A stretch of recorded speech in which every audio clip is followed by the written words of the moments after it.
कालू कौवा जंगल में आइसक्रीम बेचा करता था। उसका अपना एक छोटा सा आइसक्रीम का ठेला था जिस पर वो आइसक्रीम लेकर बेचा करता था। हर रोज वो जंगल के स्कूल के बाहर जाकर आइसक्रीम का ठेला लगाया करता था। जब भी छुट्टी हुआ करती थी तो जो परिंदे वहाँ से निकलते थे वो कालू कौवे से आइसक्रीम जरूर लेते थे। इस तरह कालू कौवे का धंधा बहुत अच्छे से चल रहा था। इसी तरह एक दिन कालू कौवा स्कूल के गेट के सामने अपने आइसक्रीम का ठेला लगाकर खड़ा था और जोर जोर से चिल्ला रहा था, आइसक्रीम आ गई, आइसक्रीम बच्चों आओ और ले जाओ आइसक्रीम, हर किस्म की आइसक्रीम, ठंडी ठार आइसक्रीम, दिल बहार आइसक्रीम, किंग कुल्फा, Cornetto cup, ice bar, choc bar, vanilla cup लो, शाही कुल्फी लो, बादामी कुल्फी लो, आ जाओ बच्चों इससे पहले कि आइसक्रीम खत्म हो जाए। कालू कौवा अभी ये कह ही रहा था कि तभी स्कूल की छुट्टी हो गई। कुछ छोटे छोटे परिंदे उसके पास आए जिनमें से एक छोटा बच्चा उससे कहने लगा, अंकल अंकल मुझे ये लैलो वाली आइसक्रीम चाहिए, लैलो वाली। इस तरह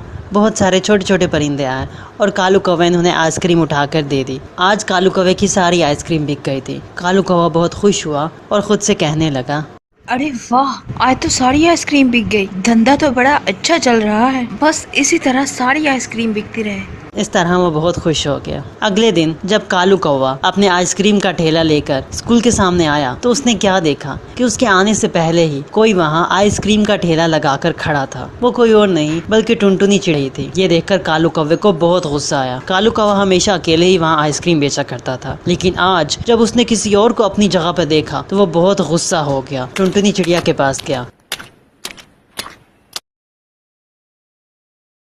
और उसे गुस्से से कहने लगा, अरे ओ चिड़िया, क्या करी है तू यहाँ पर? तुझे पता नहीं ये मेरी जगह है, चल अपना ठेला हटा यहाँ से। टुनटुनी चिड़िया ने उसे जवाब देते हुए कहा, पर कालू भैया ये तो सरकार की जगह है, यहाँ तो कोई भी परिंदा आके कुछ भी बेच सकता है, आप मुझे क्यों रोक रहे हैं? मैं बस आइसक्रीम ही तो बेच रही हूँ, आपको तो मैंने कुछ नहीं कहा। टुनटुनी चिड़िया की ये बात सुनकर कालू कौवा और गुस्से में आ गया और वो जोरदार लहजे से टुनटुनी से कहने लगा, हैं, ज़बान चलाती है कालू के आगे, पता नहीं है तुझे कालू कौन है? चल अब हटा यहाँ से ठेला, वरना तुझे नहीं पता मैं तेरे साथ बहुत बुरा करूँगा। कालू भैया अब तो आप अपनी हद पार कर रहे हैं। इस जगह पर आपका नाम थोड़ी ना लिखा है, जो आपके अलावा यहाँ कोई नहीं आ सकता। मैं तो यहाँ से नहीं हिलूंगी, बल्कि यहीं पर आइसक्रीम बेचूंगी। आपको जो करना है आप कर लें। कालू कौवे को अब और भी ज्यादा गुस्सा आ गया। एक तो तेरी जबान बहुत चलती है, अगर नाम नहीं भी लिखा हुआ लेकिन फिर भी ये जगह मेरी, ये जगह कालू की है और कालू के अलावा यहाँ पर कोई आइसक्रीम नहीं बेच सकता। तुझे मैंने पहले भी कहा था कि मेरे साथ बकवास मत कर, अब देख तेरे ठेले का क्या हश्र होता है। उसे इतना गुस्सा आया कि उसने टुनटुनी चिड़िया के आइसक्रीम के ठेले को तोड़ना शुरू कर दिया। टुनटुनी बेचारी बहुत रोने लग गई। वो कालू से कहने लगी, कालू भैया ये अब क्या कर रहे हैं? आप मेरा ठेला क्यों तोड़ रहे हैं? ना कीजिए ऐसा, रुक जाएं कालू भैया, रुक जाएं। मेरी सारी रोजी रोटी तो इसी से है, मैं यहाँ से चली जाऊंगी। आप ऐसा ना करें, मैं कहीं और जाके ठेला लगा लूंगी, लेकिन आप मेरे ठेले का कुछ मत करें। टुनटुनी उससे माफिया मांगने लग गई, लेकिन अब बहुत देर हो चुकी थी। कालू ने उसका ठेला पूरी तरीके से तोड़ दिया था। टुनटुनी बहुत रोने लगी। वो कालू से कहने लगी, अरे कालू भैया ये आपने क्या किया? आपने तो मेरा सारा ठेला ही तोड़ दिया। अब मैं क्या बेचूंगी और मैं क्या कमाऊंगी? इस तरह कालू कौवे ने टुनटुनी चिड़िया को वहाँ से भगा दिया। टुनटुनी के जाने के बाद कालू कौवा खुद से कहने लगा, देख लिया ना इस चिड़िया ने कालू से पंगा लेने का अंजाम। ये जंगल वाले जानते नहीं कि कालू क्या चीज है। कालू से जो टकराएगा वो चूर चूर हो जाएगा। इसी तरह कुछ दिन गुजर गए। एक दिन कालू कौवा जब सारी आइसक्रीम बेचकर अपने घर वापस जा रहा था, तब रास्ते में उसे वही टुनटुनी चिड़िया नजर आई। टुनटुनी चिड़िया हाथ में कटोरा पकड़कर वहाँ से भीख मांग रही थी। जब कालू कौवे ने टुनटुनी को यूँ भीख मांगते हुए देखा तो वो उसके पास गया और उससे पूछने लगा, अरे तुम तो वही चिड़िया हो जो कल आइसक्रीम बेच रही थी, मगर आज भीख क्यों मांग रही हो? ऐसे भी क्या मजबूरी आ गई है तुम्हें जो तुम्हें भीख मांगनी पड़ रही? टुनटुनी ने रोते हुए उसे जवाब दिया, कालू भैया ये आप पूछ रहे हैं मुझसे?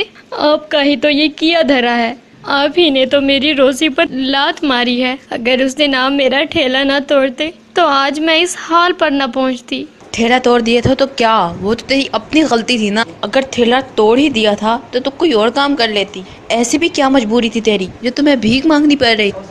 कहना आसान है कालू भैया, पर आपको क्या पता मुझे गरीब की मजबूरियों का। ऐसी भी क्या मजबूरी थी तेरी? जरा मुझे भी तो बता, क्या है तेरी मजबूरी? उस दिन जो ठेला आपने तोड़ा था वो मेरा अपना नहीं था, बल्कि वो तो मैंने किराए पे लिया था। कालू भैया, ये सब कुछ मैं अपनी बेटी पिंकी चिड़िया के लिए कर रही हूँ। पैदा होते ही मेरी बेटी के दिल में सुराख हो गया था। उसके इलाज के लिए मुझे बहुत से पैसों की जरूरत है। इसी जरूरत को पूरा करने के लिए मैंने वो किराए का ठेला लिया ताकि मैं उसके इलाज के लिए कुछ पैसे जमा कर सकूँ। पर कालू भैया, आपने वो ठेला तोड़कर मुझे और कर्ज में डुबा दिया। ओह चिड़िया, मुझे बिल्कुल भी नहीं पता था ये सब कुछ तुम अपनी बीमार बेटी के लिए कर रही हो। अगर ये सब कुछ तुम मुझे पहले ही बता देती तो मैं तुम्हारा ठेला कभी न तोड़ता। मुझे माफ़ कर दो चिड़िया, मैंने तुम्हारे साथ बहुत बुरा किया है। कालू भैया, मुझे आपसे कोई गिला नहीं, पर अपनी बेटी की बहुत फिक्र है। अगर चंद दिनों में मुझे पैसे ना मिले तो मेरी बेटी मर सकती है। ये सुनकर कालू कौवे को टुनटुनी पर बहुत रहम आ गया। उसे अपने किए पर बहुत पछतावा हुआ। उसने टुनटुनी के साथ जो कुछ गलत किया था वो सब कुछ सही करना चाहता था। इसलिए उसने टुनटुनी चिड़िया से कहा, चिड़िया तुम फिक्र ना करो, मैं कल ही तुम्हें नया ठेला लेके दूंगा और फिर हम मिलके आइसक्रीम बेचेंगे। कालू भैया, आपका बहुत बहुत शुक्रिया। कालू भैया, मैं आपका यह एहसान कभी नहीं भूलूंगी। नहीं चिड़िया बहन, इसमें एहसान की तो कोई बात नहीं, उल्टा मैं तो तुम्हारा गुनाहगार हूँ। मुझे तुम्हारे साथ ऐसा नहीं करना चाहिए था। मैंने तुमसे माफ़ी मांग तो ली है, मगर दिल में अभी भी एक गम सा है कि मैंने एक गरीब चिड़िया के साथ इतना बुरा किया। यकीन मानो चिड़िया, मैं दिल का बुरा नहीं हूँ। हाँ, बस गुस्से का थोड़ा तेज हूँ। असल में मैं कितने सालों से यहाँ अकेला ही आइसक्रीम बेच रहा था और आज जब तुम्हें यहाँ अचानक देखा तो मुझे जलन होने लग गई। मैंने सोचा कि शायद तुम मुझसे ज़्यादा पैसे कमा लो। दरअसल मुझ में लालच आ गया था और फिर जब तुमने मेरी बात नहीं मानी तो ये लालच गुस्से में बदल गया और इसी वजह से मैंने तुम्हारा ठेला तोड़ दी। बहन, मैं एक बार फिर से तुमसे माफ़ी मांगता हूँ।